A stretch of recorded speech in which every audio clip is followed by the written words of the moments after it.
Ovšem tí, ktorí pašovali do našej verejnosti, do nášho umenia a kultúry, západné, rozkladné, malomešťacké, mešťacké vplyvy, právom o tom hovoria, že je to horšie, pretože to trpieť nebudeme! Bravo!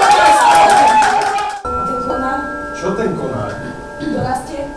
Ten áno chrústí. Prečo ho bíliš? Lebo je starý. Tatko? Áno. A detko je už tiež starý? Prečo?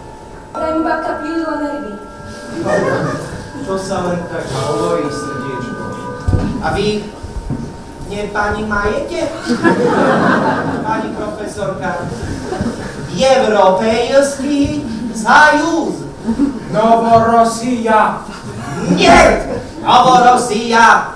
Европейский союз. A možno bude Novorossija. Nož vítaj, babor!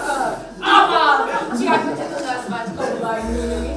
Vítaj aj ty, zlatý koblár, bratislavský občan a duša tohto stroja. Vítaj na Liptove prvý takýto stroj i človek s ním chodiaci. Tak mieru, kombajn! Potom som do nich aj do seba nalial horčičák, chlast, ktorý si už presne nepamätám, ako sa volá. Pretože som si nepamätal ani, ako sa volajú oni, ani ako si pamätám, ako som sa volal ja.